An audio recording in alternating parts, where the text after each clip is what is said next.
When Pope Francis died, the world mourned, but inside the Vatican, one question spread like wildfire.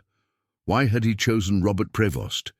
He wasn't the favorite, he wasn't from Rome, and no one knew the reason, until a sealed letter surfaced from the Pope's private archive, handwritten, undated, and never meant to be seen while Francis was alive. Before we reveal what was inside that letter, press that subscribe button and drop a comment telling us where in the world you're watching.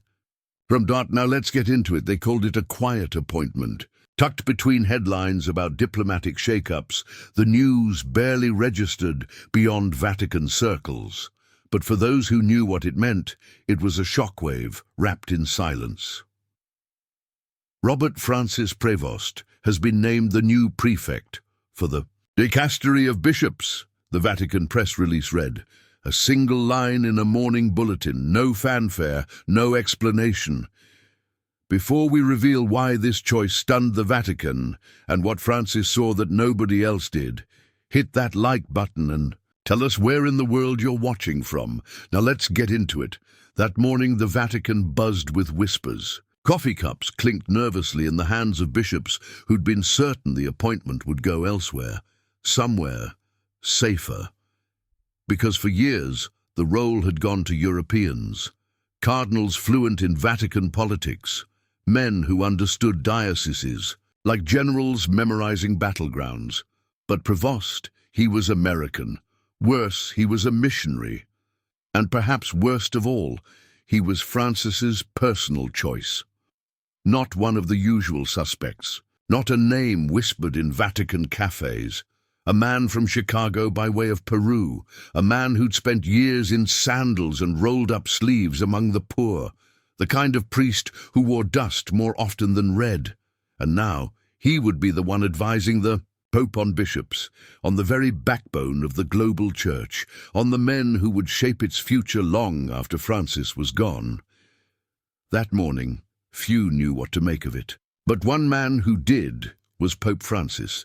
When questioned in private why Prevost, Francis reportedly gave a cryptic answer, because he knows what weight is. The quote would appear in no headlines, but it would become legend inside the Curia. That morning, Prevost emerged from the Domus Sancti Martae, the simple residence where Francis lived. He wore the same threadbare black coat, no entourage, just a folder under his arm and a face that hadn't slept. When asked why he'd been chosen, he simply said, "I think the Holy Father sees things others don't." And then he disappeared into the Vatican walls. What no one knew, not the reporters, not even most inside the dicastery, was that the choice had been made months earlier, and it hadn't come from a committee. It had come from a conversation Francis never spoke publicly about. A conversation that until recently remained buried in a handwritten letter sealed in the Pope's private archive until it leaked. The letter wasn't typed, handwritten, deliberate, careful. No Vatican header, no Latin flourishes. Just a date, March 15th, 2021, and a name, Robert Francis Prevost. It had been sealed in Francis's private collection, not in official archives, but in a small wooden cabinet behind his desk. No gold, no lock. Just a worn drawer with notes tucked between old rosaries. The leak came not through scandal, but through reverence. After Francis's death, those close to him were tasked with preserving his private documents, sifting through decades of writing that spanned continents and crises. And among those pages, the letter surfaced, the one written for Robert. It wasn't addressed to him. It wasn't meant to be read while Francis was alive. The envelope simply read, "For the one who must carry weight after I am gone." Inside, the letter revealed something few knew, that Francis had been watching Prevost long before his name ever appeared in Vatican registers. "You see things in people that others miss," the Pope had written, "not their talents, their thresholds. You know who is near breaking and who has not yet begun to bend. That is what shepherds need, not charm, not control, but vision that sees what is beneath their wounds. Francis referenced a moment no one in Rome knew, a funeral in a remote Peruvian village where Prevost had walked miles through mud to bury a man whose family couldn't afford a priest. "You carried the body on your own shoulders," the Pope wrote. "No cameras, just presence. I saw the dust on your back, the wet sleeves, the child clinging to your cassock like it was the last clean thing in the world." He went on, "I am not choosing you for your resume. I am choosing you because you remind me of the kind of priest the world forgets it needs, until it is dying. And the Church, my dear brother, is dying in some places. Not loudly, not quickly, but quietly, from leaders who do not know how to kneel. You do." And then came the line that turned whispers into belief. "When I am no longer here, people will question why I gave you such responsibility. Let them. They never saw you hold the dying. I did." When the letter was quietly shared among a handful of senior officials after Francis's passing, the room fell silent. One bishop reportedly wept. Another, who had once dismissed Prevost as too provincial, asked to meet him privately the next day. No one leaked the letter to the press. Not fully, only a few lines made their way into the world, but it was enough. Suddenly, Robert Prevost was no longer an enigma. He was a choice, and people started to pay attention. But what exactly had Francis seen? For that, we have to go back. Before he ever sat in a Vatican office, before the red vestments or Roman title, Robert Prevost was a name whispered in dusty towns and jungle parishes, where the roads disappeared before the map did. In northern Peru, he was never Monsignor or Your Excellency. He was just Padre Roberto. And that was exactly how he wanted it. He had arrived in the 1980s, a young Augustinian priest with a backpack, a borrowed Spanish Bible, and barely enough Quechua to greet the elders. The region was San Jose de Saramuro, a sliver of land carved between rivers and mountains where missionaries came and went, but very few stayed. Prevost stayed. For 16 years he walked those roads, learned every dialect, every wrinkle of the land. He didn't just preach. He fixed roofs, taught math, delivered babies, and when the rains washed out the clinic's supply line, he rode a donkey 4 hours to get antibiotics for a village elder. That, one local later said, is when we stopped calling him a priest and started calling him family. But there was one story, quietly passed from family to family, that began to resurface only after Francis's death. It took place in 1995. There had been an outbreak, a waterborne illness spreading like wildfire. The government's response was slow. One missionary compound evacuated, but Prevost stayed. He set up a makeshift infirmary in the parish hall, worked 72 hours without sleep, treating patients one by one while rain turned the village paths into rivers of mud. And then came Luciana, a 7-year-old who had lost both parents in the same week. She showed up barefoot, delirious, clutching a rosary someone had pressed into her hands. "I can't do this," one volunteer said. "We don't have enough." Prevost didn't argue. He just took the girl into his arms and gave her his own blanket. When her fever spiked, he held her through the night, whispering prayers in a voice that barely held together. She lived, and so did the story. Buried for years, until one of the nurses who had worked with him shared it at a memorial mass following Francis's death. She hadn't spoken of it before. Because, she said, he never wanted the credit. He just wanted her to be okay. That mission wasn't just a chapter in Prevost's biography. It was a blueprint. Pope Francis had heard about it from a Peruvian bishop who mentioned it during a synod. Francis asked for details, then asked again, and just like that, a man the world barely noticed was being considered for one of the most powerful roles in the Church. Because to Francis, those who serve in silence often carry the loudest truths. The letter arrived on a Wednesday, thick parchment, crimson seal, no return address, just the unmistakable weight of Vatican correspondence. It was hand-delivered, to the diocesan office in Chiclayo by a man in a black suit who offered no explanation and left before anyone could ask questions. Robert Prevost wasn't even there. He was at a retirement home 2 hours away, helping an elderly nun whose roof had partially collapsed after a storm.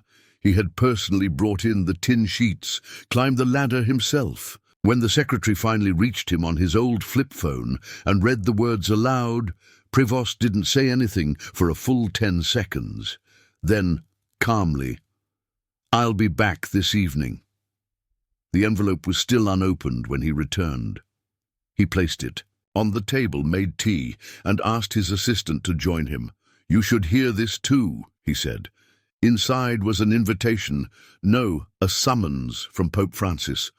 A new prefect was needed for the Congregation for Bishops, someone who would help shape the future of the global church, someone not afraid to challenge the old ways. The letter didn't say those words exactly, but Prevost could read between the lines. It asked if he would come to Rome, not to visit, but to stay. The Congregation for Bishops wasn't just another department. It was the nerve center of global leadership appointments, the body that oversaw who would become the next generation of church authority, and it had long been ruled by men who valued obedience over imagination, seniority over substance. Francis wanted something different, but Prevost didn't answer right away. That evening, he walked the perimeter of the orphanage garden, barefoot, as he often did when deep in thought. "This is too much," he murmured, mostly to God. "I fix leaks and sign school permits. What do I know of curial politics?" But perhaps that was the point. The next morning he wrote his response by hand, 3 pages, humble, honest, not a polished acceptance, but a prayerful discernment. He did not say yes. He said, "If this is truly where I am needed, then I will come, not as a ladder climber, not as a politician, but as a servant." When he arrived in Rome 2 weeks later, he brought nothing flashy, just a suitcase and his worn Spanish Bible. No entourage. A single Monsignor with a clipboard greeted him at the airport. In the days that followed, speculation swirled. Journalists scrambled to profile him. Headlines called him the American outsider, the Francis loyalist. But inside the Vatican, people weren't sure what to make of him. He didn't host receptions, declined a luxury apartment, choosing instead a modest suite in the Domus Sanctae Martae, where Francis lived. He rode the elevator with cooks and janitors, knew the guards by name before most bishops realized he'd arrived, and perhaps the most shocking move, he asked to review the files of every bishop recommended in the last 6 months. "Not to judge," he explained, "just to understand who we've been choosing and why." One cardinal overheard in the corridor muttered, "He's not from our world," and he wasn't, which is exactly why Pope Francis had chosen him. Because while others had climbed the church's marble steps in polished shoes, Prevost had walked barefoot, through floodwater and mountain mud. Francis, nearing the end of his papacy, knew he needed someone who wouldn't flinch when old powers pushed back.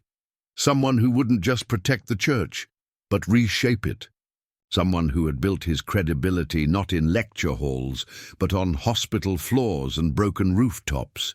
When the official announcement came, the world blinked. But Francis? He simply smiled. He had known all along.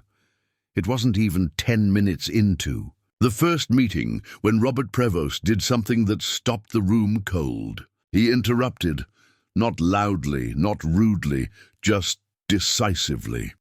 A French cardinal had been speaking at length about tradition and prudence in episcopal appointments, the usual vocabulary carefully coded, the kind of language that kept change. At arm's length, without ever appearing to resist it, Prevost had let it go for a while. He listened with the polite stillness of someone who'd been raised in rooms where silence was a form of protest.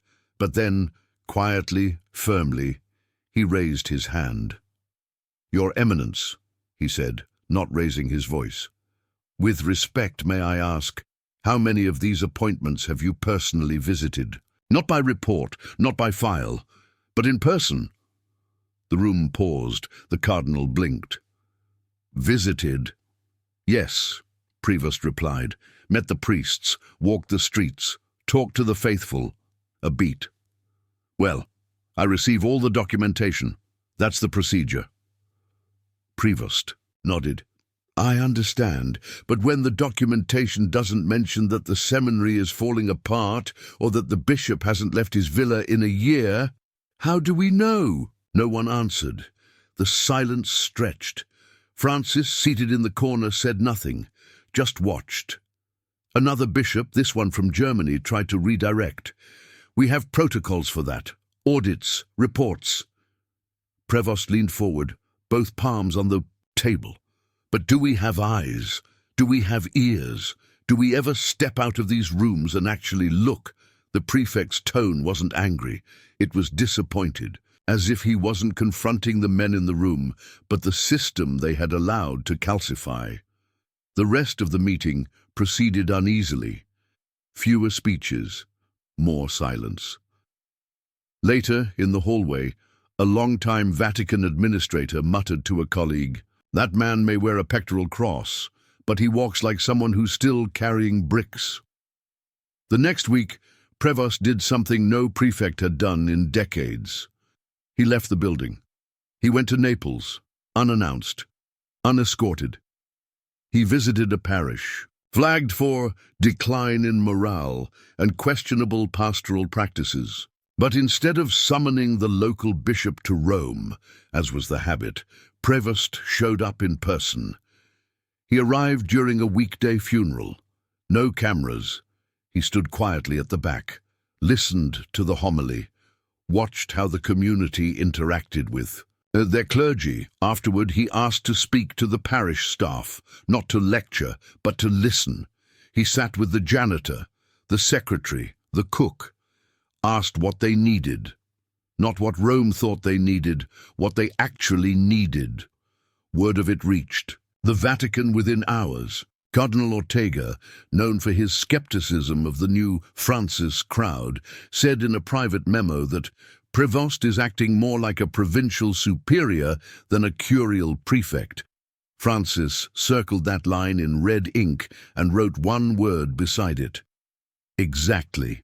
And when Prevost returned, he didn't bring back files. He brought names, 3 young priests who had kept that parish alive, one laywoman who'd organized the community's grief ministry, an elderly volunteer who had rewritten the baptism registry by hand after a flood.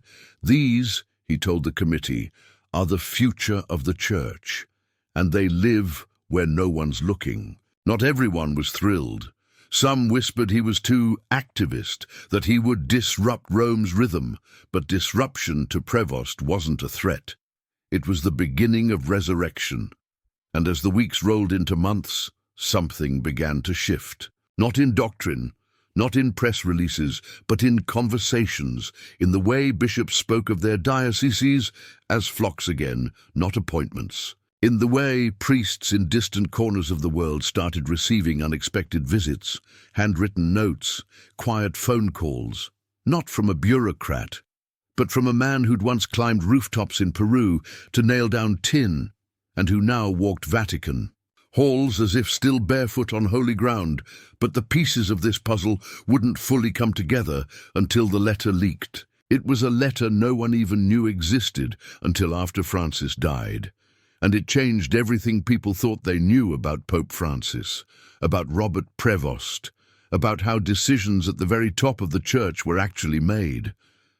The story broke quietly. No sirens, no flashing headlines, just a leak. It started as a rumor whispered inside a clergy WhatsApp group, then trickled through a few clerical newsletters, too obscure for secular journalists to notice. But when someone finally attached the scanned image of the letter, written in Pope Francis's own hand, everything changed. It wasn't an endorsement. It wasn't even marked confidential. It was a note dated several months before the Pope's death, and it was addressed to a small diocese in the north of Peru, Chiclayo. The letter was addressed to a community Francis had visited more than a decade earlier during a pastoral tour in Latin America. Most assumed he'd forgotten it, but apparently he hadn't. The note read, "To the faithful of Chiclayo, you showed me what a church looks like when it walks with the wounded. You taught me more than I taught you. And in Robert, I saw not only a bishop but a bridge between grief and hope, policy and compassion. The world will ask why I chose him. Let them. They didn't see what I saw when the flood came." That phrase, "when the flood came," set off alarms across the Vatican press office. Flood. There were no flood reports in Chiclayo that year, but locals knew exactly what it meant. In 2017, torrential rains overwhelmed Peru's northern coast. Hundreds of families in Chiclayo lost everything: homes, livestock, schools.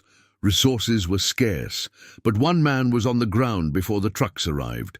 Robert Prevost, not in cassocks, just with work gloves, food rations and a borrowed pickup truck. For 3 days, Robert moved rubble with the villagers, slept on a concrete floor beside a broken church bell, ate whatever was offered, sometimes nothing. When they ran out of candles, he prayed with them in darkness. When they ran out of hope, he lit it again with silence, not speeches. And somewhere in that chaos, someone had taken a photo. The image didn't go viral. It wasn't shared by influencers or platforms, but it was printed and mailed by hand to Rome. And when Pope Francis opened that envelope, according to his secretary, he just stared at it for a long time. The photo showed Robert Prevost kneeling in floodwater, holding a barefoot child on one knee and blessing a sobbing grandmother with the other hand. Behind him, the broken shell of a church. In front of him, nothing but mud and sky. That was the moment. That was the reason. Not theology degrees, not canon law expertise, not politics, presence, not performance. And now, months after Francis's death, the letter had surfaced, and with it, the clarity no appointment ceremony could ever capture. Robert had been chosen not to maintain the institution. He had been chosen to carry its memory forward, because while others had been performing leadership, he had been living it, unnoticed. And in the end, that was the kind of church Francis had always dreamed of leaving behind. 3 weeks before Pope Francis passed away, a quiet, unrecorded meeting took place in the Domus Sanctae Marthae. No photographers, no cameras, no Swiss guards stationed at the door. It was just Robert Prevost and Jorge Mario Bergoglio, no robes, no titles, sitting across from one another at a small wooden table with nothing between them but 2 mugs of lukewarm mate and the weight of unspoken things. Francis had grown frailer. In those final months, the cane had become a permanent fixture. His breath came slower, his voice, still rich in tone, now rasped on certain syllables. But the mind, still as sharp as the day he'd stepped onto the loggia and refused the papal cape. "I asked you here," Francis began, "not to assign, but to remember." Robert didn't interrupt. He had learned long ago that when the Pope chose his words carefully, you let silence do the heavy lifting. Francis leaned forward slightly. "They're going to ask why. Why not someone younger? Why not someone from the media world, or the ones who know how to fight with Rome rather than heal it?" Robert looked him in the eye. "Let them ask." Francis smiled faintly. "That's why it had to be you." For a moment they both looked past each other, not in avoidance, but in memory. Their first meeting had been decades ago, in a dusty room in the Andes, when Francis was still the Archbishop of Buenos Aires and Robert had only just begun to earn the trust of the Peruvian poor. No cameras, no titles, just 2 priests, breaking bread with a community rebuilding their chapel from rubble. "You remember the boy with the broom?" Francis asked, a sudden glimmer in his eyes. Robert nodded. "Christian. He kept sweeping water out of the chapel, even after the rain came back, and when I asked why he didn't stop, he said, "Because God might come in when it's dry." They both chuckled softly at the memory, two old men held up by shared stories. "I wrote his words down," Francis said, tapping his chest pocket. "I never forgot." The conversation turned quiet again. Then Francis said almost offhandedly, "They won't applaud you." "I'm not looking for applause. They might not even understand. They don't have to. They'll measure you by their scale, not mine." Robert exhaled gently. "Then I won't fit on theirs." That was the moment, the real passing of the torch. Not through formal decree or a public consistory, but in the form of silent affirmation between two men who had spent their lives choosing presence over performance. Francis reached into his satchel, a weathered thing with frayed seams and a broken zipper, and pulled out a small wooden object. It was a rosary, hand-carved, the beads worn smooth by decades of prayer. "Take this," he said. "It was given to me by a woman in Paraguay. She made it from fence posts, said her land had been stolen, but the Lord was still near." Robert accepted, it without words.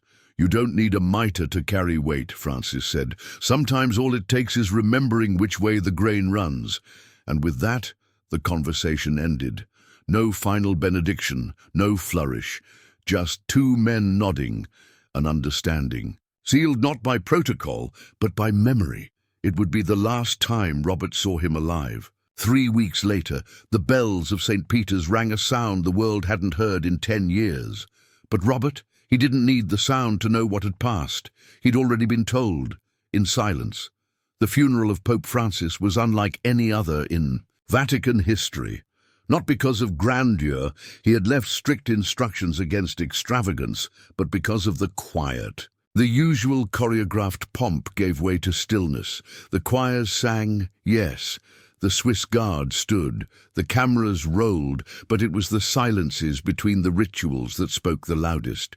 No marble sarcophagus, no golden vestments, just a simple pine coffin and a rosary in his folded hands, though not the fence-post beads.